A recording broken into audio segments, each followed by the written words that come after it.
has been quiet for the most part as we get set to hear from Vice President Harris on the stage behind you. Throughout the night, it seemed like things changed. We saw the letter that had been sent inside the Harris campaign that said, you know, we still believe that there are votes in several places across the blue wall, that when they're counted, we're still confident. As the night went on, did their rhetoric clearly change? When do you think they realized things were going Trump's way? I'm going to base it off of the conversations that I was having with campaign officials, the communication. There was a steady communication, but it wasn't up until approximately 10 p.m. at night that we stopped hearing from campaign officials. We knew based off of the letter that their only clear path to victory was going to be the blue wall states. But when this wasn't necessarily looking favorable for the campaign, this is when we started noticing that the silence was growing. And we're being asked to step off for now. Harris is about to take the stage. Okay, Nydia, sounds good. Thank you. We do want to mention breaking news into our newsroom right now that Alyssa Slotkin has won the Michigan Senate seat there. Of course, the Senate not going the way of the Democrats last night. CBS News has projected that Republicans will maintain control of that. The House still up in the air, several of those seats, but the Senate race, this is a big one for the Democrats, though they will be officially in the minority. But Slotkin winning this Michigan race. And again, those races, Senate and House, will continue to trickle in. Those votes often do take a few days. But the House is what the Democrats, at least for now, are still hoping for. They believe that they can, in some cases, have control of this, the House and Congress after all of this is counted and all the votes are said and done. Stocks, by the way, on Wall Street are now closed. The Dow finished up over 1,500 points. The S&P and NASDAQ each hit fresh record highs. Bank stocks were among the biggest risers. Bitcoin also reached a new record high. The last time the Dow finished up more than 1,000 points in a single day was in November of 2022. Let's go ahead and bring in CBS News business analyst Jill Schlesinger for more on today's market performance. Jill, good to see you. Why did the market rally behind news of Trump's nomination? What's behind the enthusiasm? Well, I think there's a couple of things. There is this idea around tax cuts being extended for individuals. We had the Trump tax cuts in 2017. They went into effect in 2018, but they were expected to sunset or go back to where they were before those cuts at the end of next year. And had Harris won, there was a real conversation about tax rates rising for a lot of Americans who earn more than $400,000. And now with the Trump second presidency, it looks like those tax cuts will become enshrined, at least for the foreseeable future. That's a big boost. There's also an idea around regulation. Now, if you've got lax regulation or maybe a somewhat diminished amount of regulation, as President Trump has argued that he would like, then you see certain sectors really benefit. Think about banking sector. Maybe the regulators say you don't have to keep as much cash on hand. Think about also the oil and gas industry. Those are companies that are potentially going to benefit. So I think lower taxes, less regulation, maybe increased growth, that really argues for a stock market resurgence. Now, it's one day, and this could be a week, it could be a month. When these policies actually are in place, alongside perhaps with tariffs that can be inflationary, things can change really quickly. Jill, it's that last part I wanted to ask you about because Trump's critics throughout the campaign had said that those tariffs and the hikes in tariffs would lead to further inflation. Are we supposed to read into the stock market performance today that those fears are not being seen right now as far as what President Trump will actually put in place once he is back in the White House? You know, I just have to say, after doing this for a long time, my first job on Wall Street is I was a commodities trader, and sometimes euphoria and emotions gets the best of everyone, forgetting about the algorithms that make the trades. And I think that there is this generalized sense like it's all going to be great. And you know what? Sometimes that first day reaction is spot on, and oftentimes it's not. And we really need to see what the impact of what proposed tariffs would be. Generally speaking, I think it will absolutely shock consumers if there are broad-based tariffs and the price of goods starts to rise more dramatically. And secondarily, if we have strong growth and we do see inflation stick around a little bit longer, that means the Federal Reserve is not going to cut interest rates as aggressively or as quickly as originally thought. So a lot of things at play here. Again, it's a one-day reaction. I hope that people are not trading based on what they think is going to happen. We are going to know what happens. And importantly, if you're a long-term investor, you look through days and weeks, even administrations, and you are long-term in nature. You stick to your game plan. You don't mess around with it, and don't try to pick bottoms or tops. Jill, the Federal Reserve will issue a decision on interest rates tomorrow. This is after that lackluster jobs report from October. Should Americans expect a cut? I think that there is likely to be a 1/4 percentage point cut. Maybe they skip December, though, because the December meeting, that's one that could be a little bit live here. I think that most people thought that the Fed would like to do a 1/4 percentage point at a time. Maybe they won't. Maybe they're going to wait to see more data. We'll have to wait and see. Very interested in seeing the Jerome Powell press conference that will come after that decision. You know that all of our colleagues are going to be peppering the Federal Reserve chair about a lot of things around tariffs, a lot of things around the election, and maybe even his own job, because President-elect Trump has said that he would dump Jerome Powell as the chair of the Federal Reserve at the next chance possible. Jill Schlesinger, thank you so much for your expertise this afternoon. We appreciate it. And of course, we are watching live images on our screen from the quad at Howard University, where Vice President Harris has invited students, faculty, and staff back to address the nation shortly. We are expecting those remarks. Remember, they were expecting to hear from her last night. That didn't happen.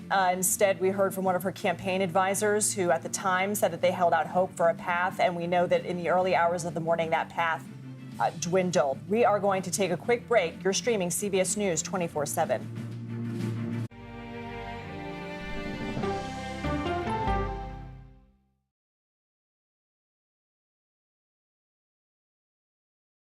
Come on, Julia. Oh, no. I will if you will. You go, gal. That's right. Let me see if you can find me.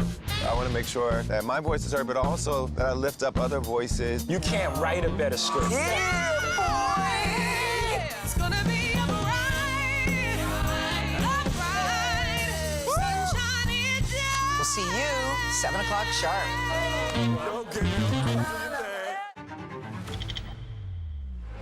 How fast do you think you were going? 195 miles an hour. This is incredible. How close did you actually come to being killed? That close. Is this brain surgery without a knife? It is. What risk do these children pose to Russia? I'm not sure the world is prepared for this change. Definitely not. Who's the best coach in college football today? Let me see a mirror. It's time for the CBS News original, 60 Minutes. Sundays on CBS and streaming on Paramount Plus. Go to the ends of the earth. Right now. We got something crazy. And reach for the stars. Here we are. Yes, it's my comeback. Hey, this is pretty fun. But wait, there's more. Experience thought-provoking, Welcome to the idea of being a human being. innovative, Da-da-da-da. and truly original reporting. Look through a telescope and go, wow. Because there's always something new under the sun on CBS Sunday morning. I'm a voracious consumer of information and constantly curious. I want to know the basic facts of every issue and to press into the heart of the matter. Information is the currency of democracy, and that's what we bring to the table every Sunday. When you need your sports news all the time, We've got breaking news to bring to you. CBS Sports HQ gives you a snapshot of all the sports that matter to you, Big news coming out of the NFL. A lot of movement in the rankings this week. with highlights What a finish at the final round of play. and in-depth analysis.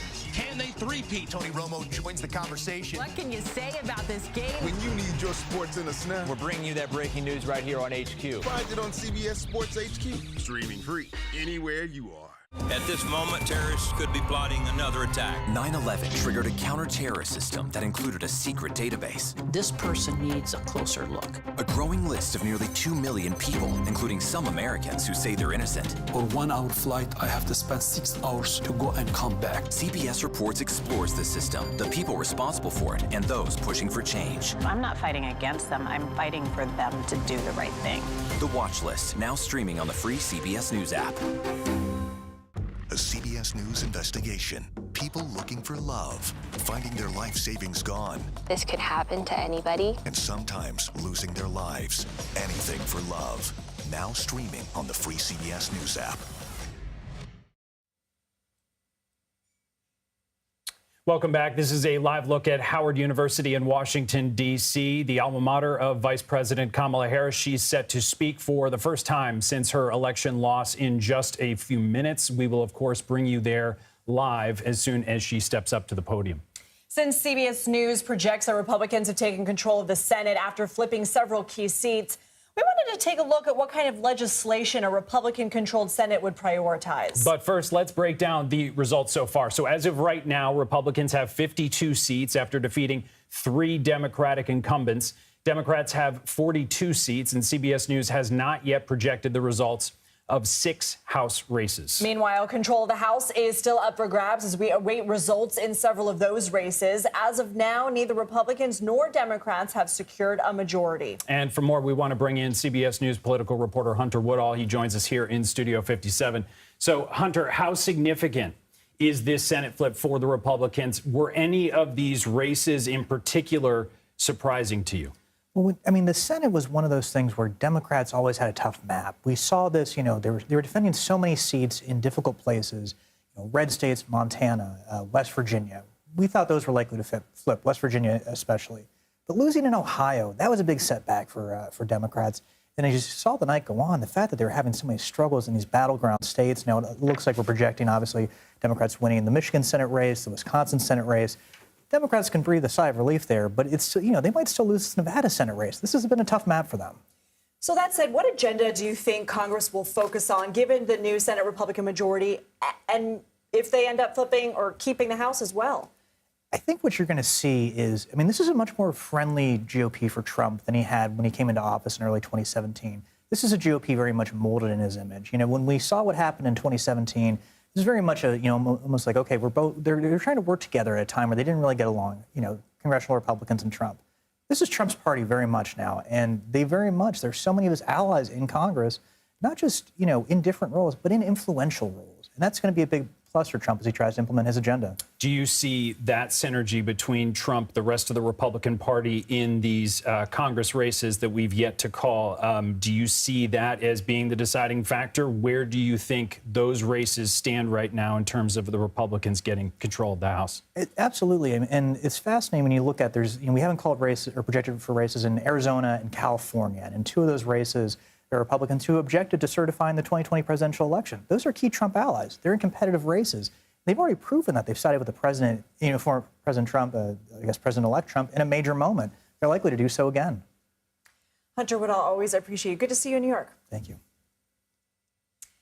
This election marked the first time Americans voted for president since the Supreme Court overturned Roe v. Wade in 2022, and abortion access was on the ballot in 10 states. 7 states approved some kind of abortion rights amendments, including Arizona, Colorado, Maryland, and Montana. Voters in Nevada approved an amendment, but it will need to pass again in 2026 for it to take effect. And Missouri voters cleared the path to undo its restrictive ban. Meanwhile, Florida, Nebraska, and South Dakota failed to pass measures that would protect access to the procedure. We once again just want to let you know we are awaiting the arrival of Vice President Harris at the podium at Howard University in D.C. As soon as she steps up to the microphone, we will bring that to you live. Stay with us. You're streaming CBS News 24/7.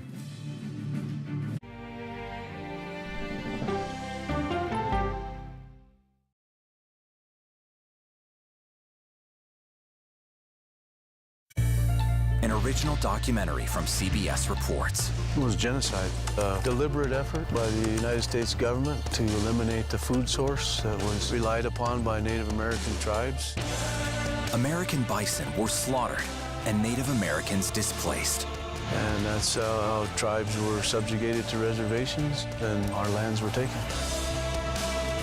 But now, through conservation efforts at Yellowstone, Buffalo provided everything that we needed. Now they need help. a herd grows We need to step up and help them. and a culture is reborn. When the buffalo return and come back, that's when our tribe will begin to heal. Yellowstone Bison Revival, now streaming on the free CBS News app. Oh, wow. Look at this. Let 60 Minutes take you on a private tour of the National Archives. So there may be treasures like this buried in boxes. Historical secrets from America's past. So this is original from 1778?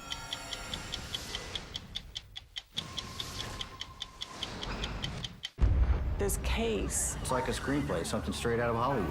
But it's not fiction. It's 48 hours. Human remains found this week. 4 families shattered. There's no physical evidence. The mystery would haunt investigators for years. There's some questions that have to be asked and need to be answered.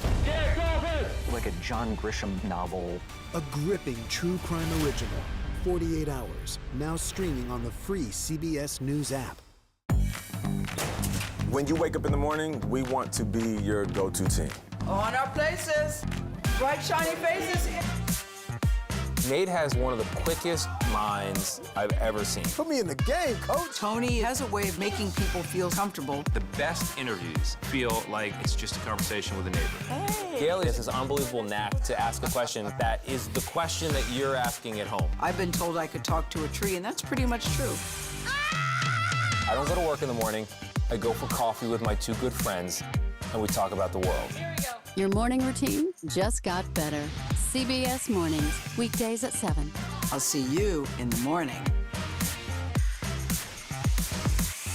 Listening to how someone explains themselves is so key to understanding their perspective.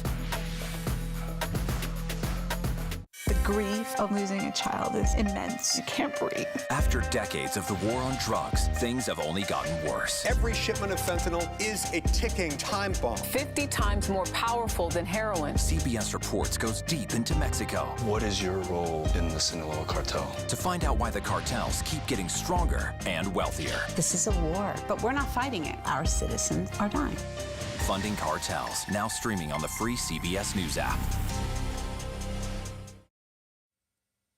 Welcome back. Once again, this is a live look at Howard University in Washington, D.C. Vice President Harris set to speak in a matter of minutes for the first time after her election loss in, just a few minutes. We're going to bring you her remarks live as soon as she steps up to the podium. We'll bring you there. You heard Nydia earlier say that the campaign's been mostly quiet since last night, so we're not really sure the content of her remarks and what they will be. And we know the reporting from those on the ground at Howard last night that the mood was very somber, particularly after people who had been gathering found out that the vice president wouldn't be making remarks. I think one of the interesting storylines that we'll be continuing to speak about for the days and weeks to come is this split ticket phenomenon that has happened across the country in many areas where people elected a Democrat but still chose Trump. For example, Michigan was just called for Alyssa Slotkin for Senate. We know that Michigan went to Trump. And so in her remarks, we don't have a keen idea on exactly what she will talk about, but we do know from the readout between her and President Trump, in which she called to concede, that there was a focus on unity and bringing the country together. Yes, we do know, just to remind our audience, that former President Trump and now President-elect Trump has spoken to Vice President Kamala Harris, who called the former president to concede the race. The focus of that conversation was on unity for all Americans. It was not a long conversation, we were told, but one that focused, again, on the future and uniting Americans going forward as President-elect Trump won decisively across the country, flipping what's known as the blue wall. And the results of last night's election coming quicker than many of us anticipated. So in the hours since Donald Trump clinched the presidency, the Democrats are reassessing their party's future, trying to figure out what may have gone wrong. Vice President Harris's campaign advisor weighed in on social media. He wrote in part, quote, "We dug out of a deep hole, but not enough." Maura Gillespie joins us here in Studio 57 for more analysis. Maura is a Republican strategist, former advisor to House Speaker John Boehner and Representative Adam Kinzinger. She's also the founder of communications firm Blue Stack Strategies. And Jaime is a Democratic strategist, the former director for DNC chair Jamie Harrison. He's currently the principal at communications firm Cornerstone.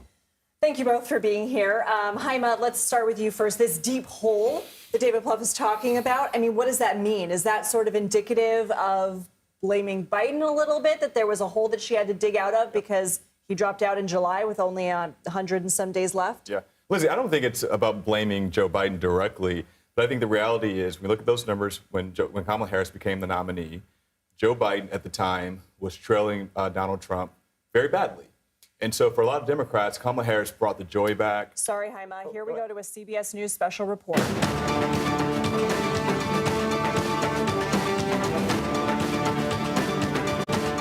This is a CBS News special report. I'm Norah O'Donnell, and we are coming out in the air as we are about to hear from Vice President Kamala Harris.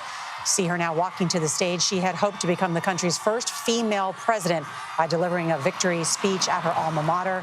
Now that is a speech of defeat, coming just 12 hours after Donald Trump declared victory. Trump cruised to a resounding victory over Harris. They had to have spoken on the phone.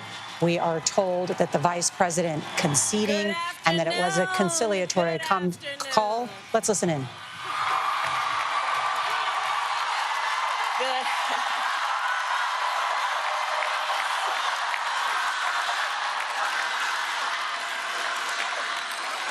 Good afternoon, everyone. Good afternoon. Good afternoon. Good afternoon. Thank you all. Thank you, thank you. Thank you, thank you. So let me say, and I love you back. And I love you back. So let me say, my heart is full today. My heart is full today, full of gratitude for the trust you have placed in me, full of love for our country, and full of resolve. The outcome of this election is not what we wanted, not what we fought for, not what we voted for, but hear me when I say,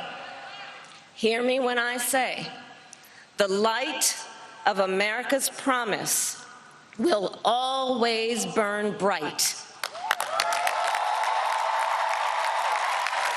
As long as we never give up and as long as we keep fighting.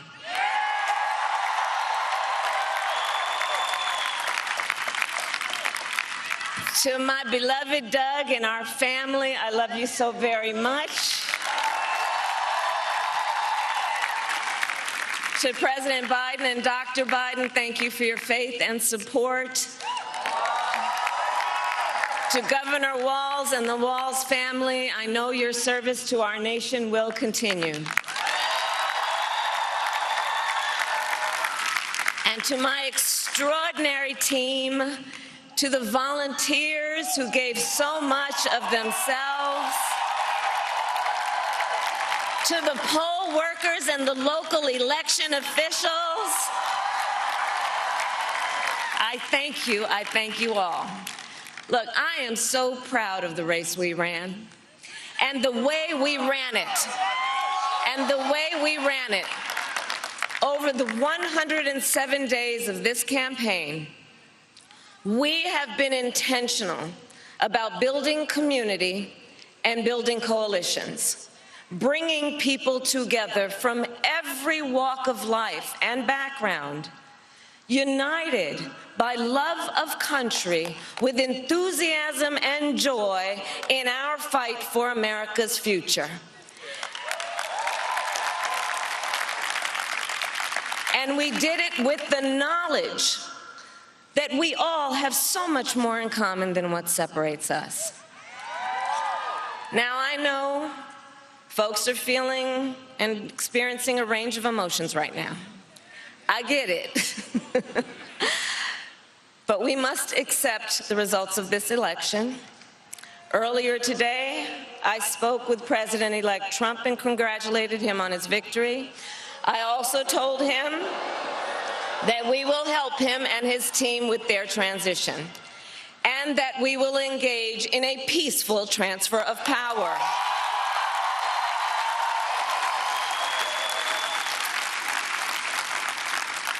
A fundamental principle of American democracy is that when we lose an election, we accept the results. That principle, as much as any other, distinguishes democracy from monarchy or tyranny. And anyone who seeks the public trust must honor it. At the same time, in our nation, we owe loyalty not to a president or a party, but to the Constitution of the United States.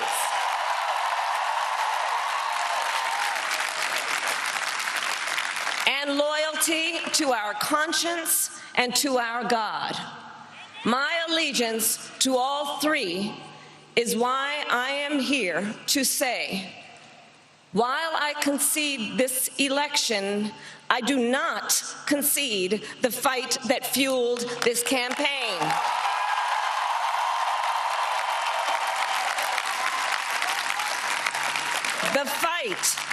The fight for freedom, for opportunity, for fairness, and the dignity of all people. A fight for the ideals at the heart of our nation, the ideals that reflect America at our best. That is a fight I will never give up.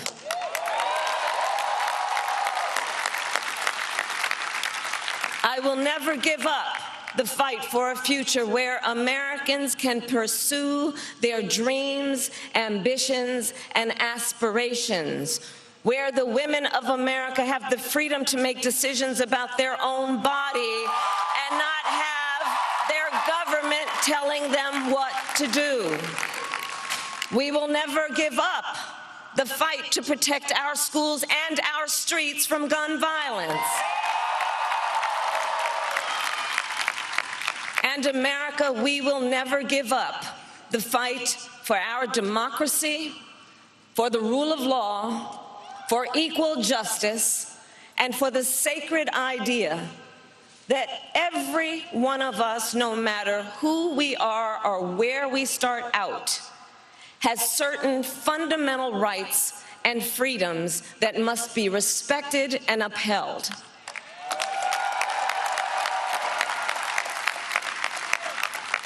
And we will continue to wage this fight in the voting booth, in the courts, and in the public square.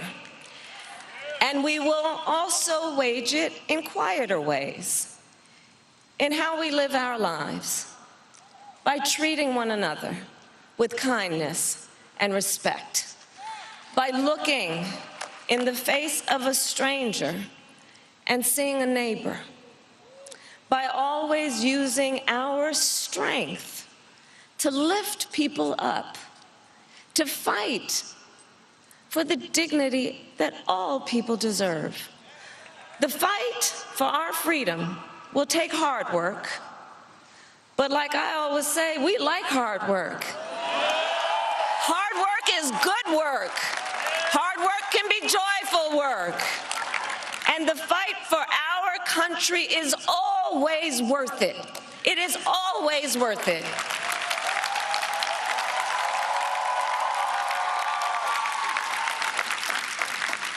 To the young people who are watching, it is, I love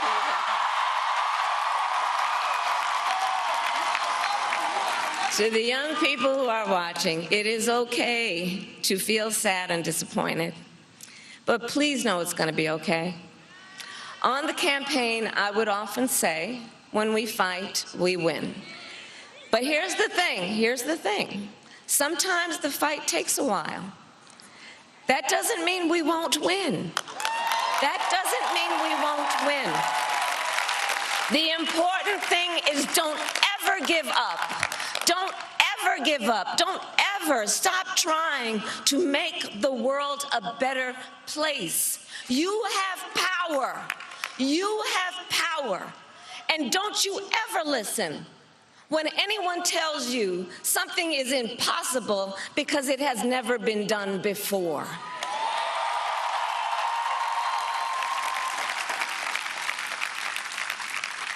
You have the capacity to do extraordinary good in the world. And so to everyone who is watching, do not despair. This is not a time to throw up our hands. This is a time to roll up our sleeves.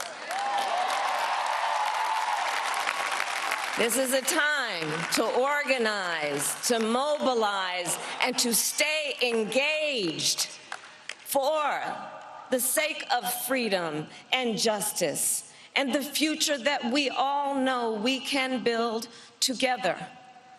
Look, many of you know I started out as a prosecutor, and throughout my career, I saw people at some of the worst times in their lives.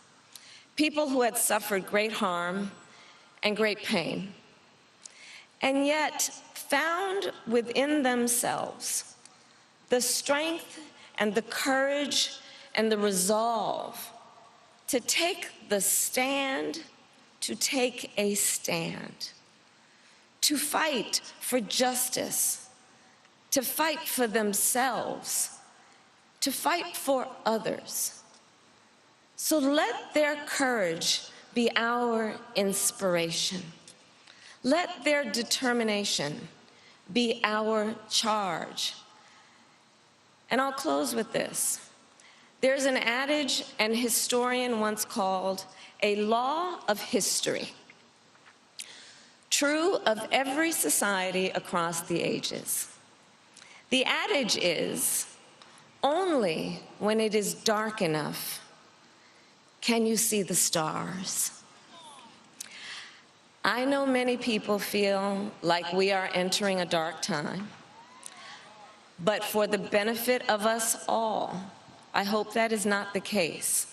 But here's the thing, America, if it is, let us fill the sky with the light of a brilliant, brilliant billion of stars.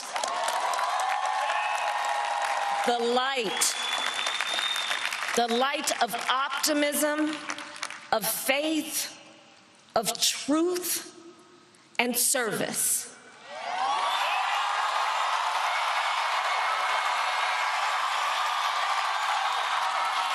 HU.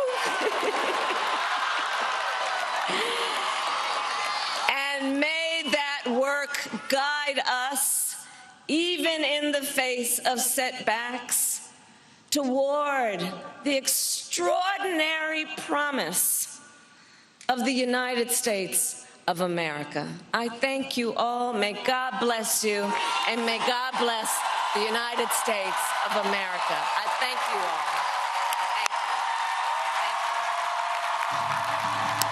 The first woman to become Vice President of the United States, who had hoped to crack the glass ceiling and become the 47th president, just now conceding at Howard University, her alma mater, beginning by saying, "My heart is full today, full of gratitude, full of resolve," but at the same time saying the light of America's promise will always burn bright as long as we never give up and as long as we keep fighting.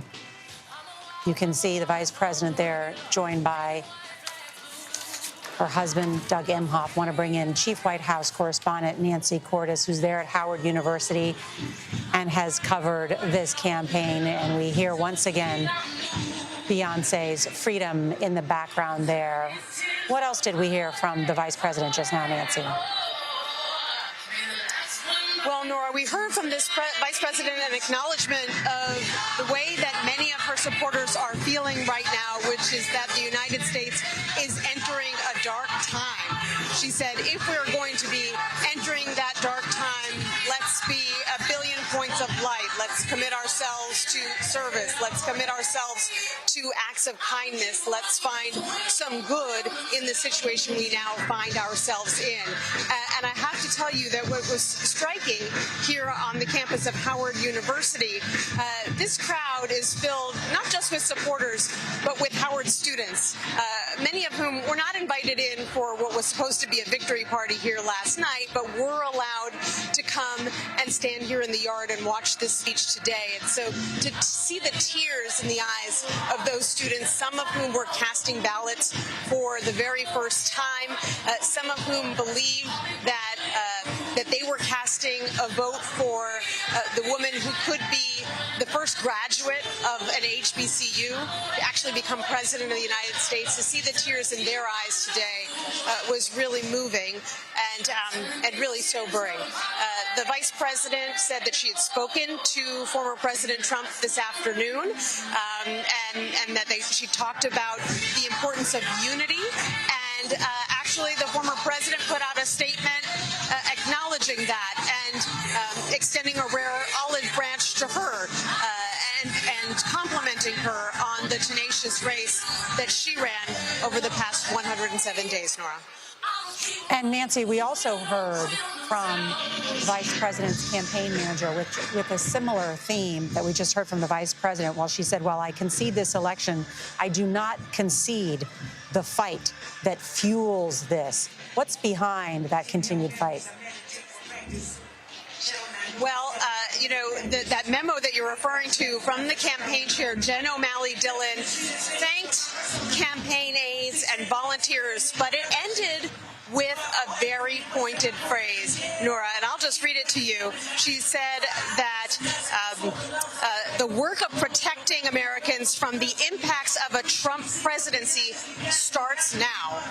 And basically, that was a call to arms for Kamala Harris supporters, for Democrats more broadly. We may have won this fight, but there are more fights to come. They're very concerned about what Trump might try to do when it comes to health care, when it comes to mass deportations.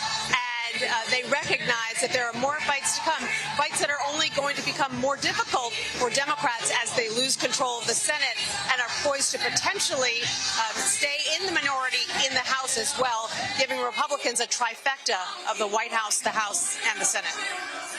Nancy Cortez, thank you. I want to bring in Robert Costa to talk about Donald Trump, who with a populist revolt has won a decisive victory, not only perhaps in the Electoral College, but the popular vote as well. Some are calling this the biggest shift to the right in our country since Ronald Reagan's victory in 1980. What are you hearing from the Trump team today? His spokesman offered a conciliatory note to the vice president, but what happens next?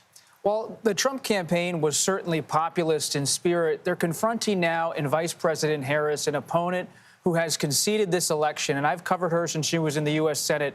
And when I speak to her confidants and her friends, I say, who is she? What is she about? And they say she is a lawyer. At the end of the day, she believes in the rule of law, in constitutional order. And you see in her tone, in her speech today, not some kind of populist fervor. Yes, she talked about galvanizing Democrats and moving forward with their head held high. But you see someone who's steady, committed to the peaceful transfer of power, urging all Americans to accept the election results. And when I talk to the Trump campaign, they don't see in Vice President Harris someone they want to fight. They see someone to a point in terms of her constitutional office, someone to be respected.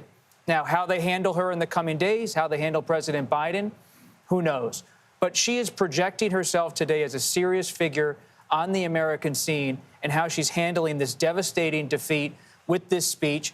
And it will be very intriguing to me as a reporter to watch how will the Trump campaign handle her showing grace in this moment. Will they pull back some of their usual political attacks? Well, if the last 3 months are any guide, I imagine that we'll quickly go back to some of the very personal ad hominem attacks that characterized this race. As you know, Donald Trump had called her low IQ, and there were lots of back and forth between the two of them. I want to ask you, John Dickerson, because you spent a lot of the evening taking a look at the exit polls, and I think people want to know, what does this say about America? This is now Trump's America for some people. In the last 11 of 13 elections, people have voted for change. The exit polls show 73% of voters thought that Trump was more likely to bring about change. Yeah. Can I just do one quick remark on what Harris said? A couple of things. One, it's not a throwaway line when she says we must accept the results of this election. That would be in normal traditional American politics, just something you say, you move on. It got applause. She lingered on it. That's obviously still making those distinctions with Donald Trump. And there was also some self-help in here. We wage this campaign in quieter ways, in the ways we treat each other as individuals. That's also implicit in that as a criticism of Donald Trump. It felt very much like Ted Kennedy's speech at the 1980 convention when he lost, which is the hope still lives and the dream shall never die, which is a kind of formula for a Democratic concession speech, giving everybody something to fight for in the future. What this election was about, to your question in the exit polls, it was an election that changed. Donald Trump was able to appeal to parts of what were the traditional Democratic coalition by making a case about the economy, particularly to people at the lower end of the economic scale. But so what Democrats used to think were ironclad separations on race, he broke through those with Latino voters. He didn't do it so much with black voters. And he was able to hold on to his own voters. Kamala Harris, by contrast, was not able to do as well with women voters as she had hoped. And I think at the end of the day, what Donald Trump's success and the success of other Republican candidates up and down the line is that there was a group of voters out there who felt unseen, unheard during the economic crisis, but also when you listen to J.D. Vance's speech at the convention, they felt unheard and unseen going back to the financial crisis of 2007, 2009, and back to the wars after 9/11. And we should throw COVID in there, too. And so that's and here we have the exit polls showing how it actually happened. There you see the victory among Latino voters. Donald Trump doing better than in 2020. He did well with young voters, this is the Democratic coalition. Most important number there is at the bottom. Women, 53% turned out for Kamala Harris. It was 57% for Joe Biden, and that's really the most important part of the race, that not turning out those women as part of her coalition. I want to bring in Caitlin Huey-Burns. She is with the president-elect Donald Trump in West Palm Beach, Florida. And Caitlin, what are we hearing about potential presidential transition plans? Yeah, that's right, Nora. This team is already getting to work, working on that transition. Just the former president and president-elect now is just a couple of miles away from here at his resort in Mar-a-Lago. Today, he has been taking calls from world leaders. He had a 25-minute phone call with French President Emmanuel Macron, and they talked about a lot of different issues according to the readout, and most importantly, of course, the issue of Ukraine will be center stage of some of those key relationships with foreign leaders.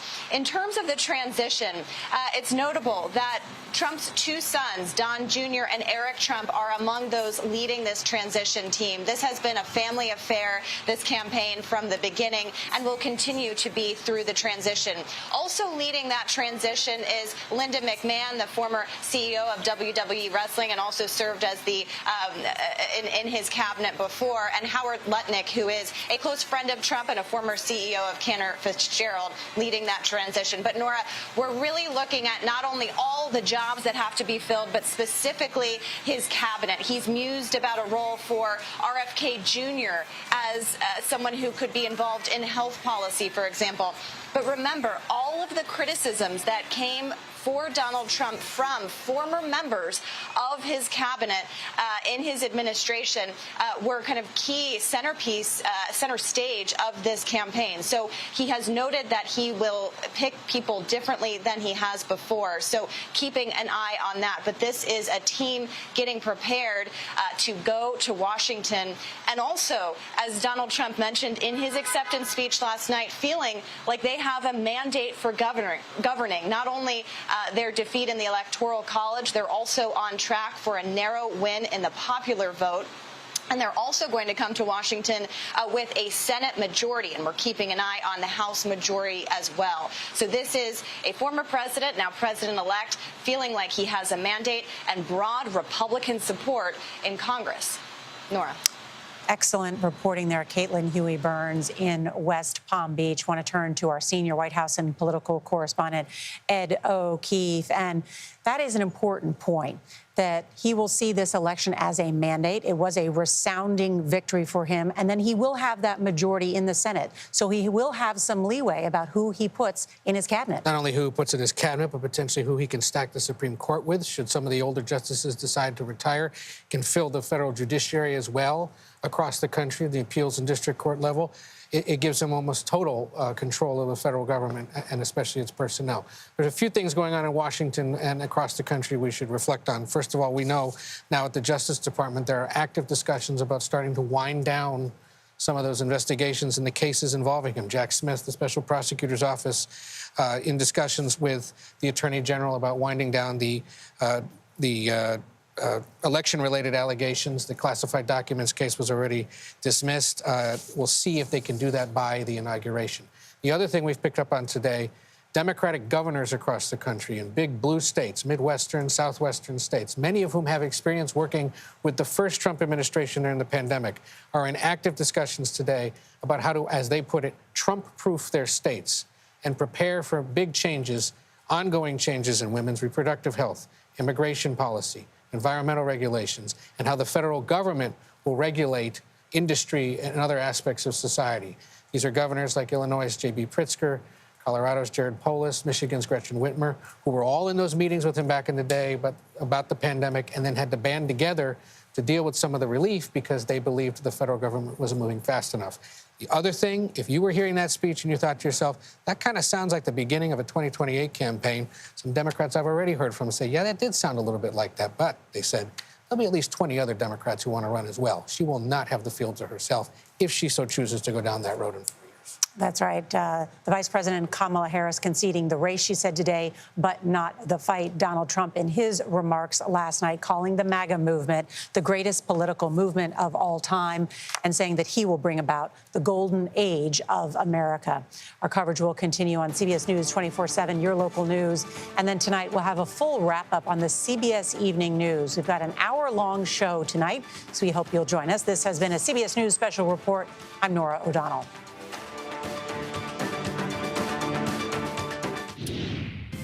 And you've been watching a CBS News special report. Vice President Harris delivered her concession speech following former President Trump's win of the presidency last night.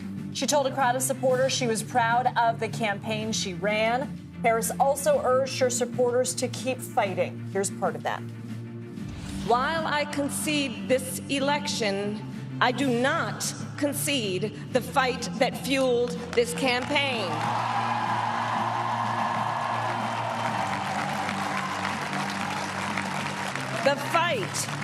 The fight for freedom, for opportunity, for fairness, and the dignity of all people.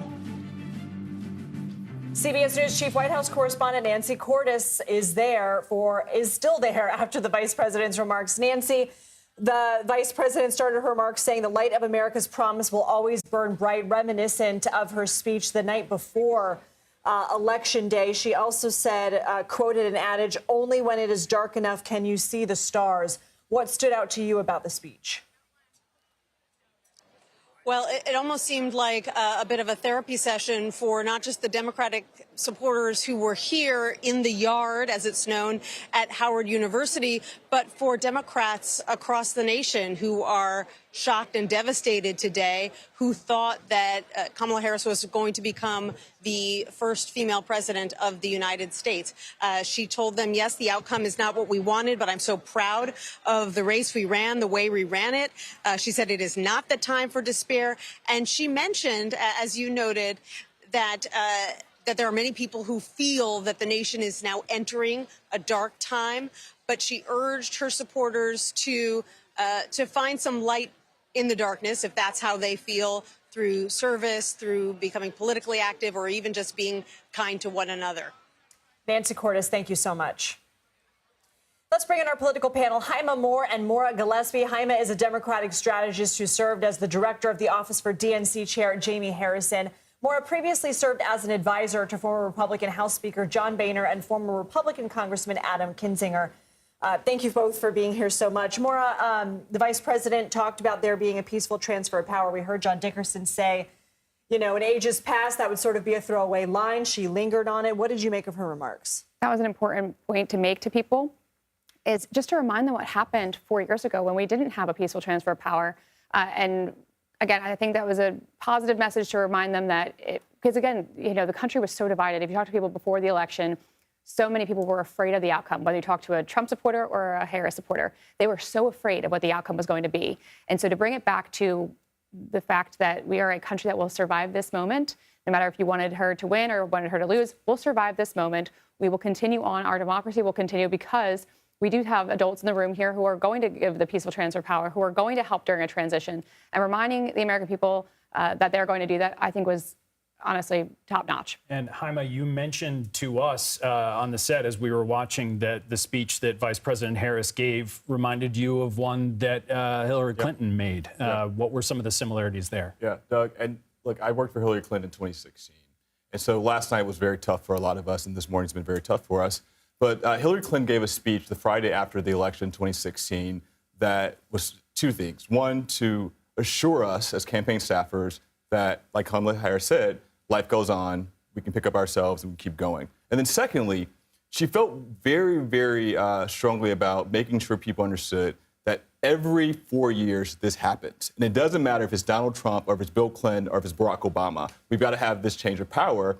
And when you're in this fight, it's okay to lose sometimes, but you got to figure out how to pick yourself back up, put the pieces back together, and move forward. I think that's what Kamala did today. And real quick, you did not see that speech as setting up for a 2028 run. No, I don't think so, Lindsay. I think this is too. Look, Vice President Harris ran a really great campaign. I'm very proud of her, and I'm proud to call her a friend. I think she was tremendous. But it's too soon to say. We have some fantastic candidates who will emerge in 2027 and 2028. A bunch of governors, a bunch of members of Congress, a bunch of senators, mayors. And so I think it's too soon to say if the vice president's going to prepare to run again. And I don't think that's fair for our party to say that right now. Maura, were you struck by just the detail with which Vice President Harris went into the importance of a transition of power, as if almost to use the Hillary Clinton, they go low, we go high, and by not mentioning what she was really referencing, she made sort of a grander point, as John Dickerson pointed out, that needed to be made? I just think it was to kind of quell the concerns that so many people have. Again, the emotions were so high going into Election Day. Fear was one of the prominent things that was being played upon during this entire election cycle. And so to try and remind people that that's not going to change, that we are going to move on, and the transfer of power is important to our democracy. Jaime Moore, Maura Gillespie, thank you both so much for being here. We appreciate it. We're going to take a quick break, and you can join us at the top of the hour for a special edition of America Decides. You're watching CBS News 24/7.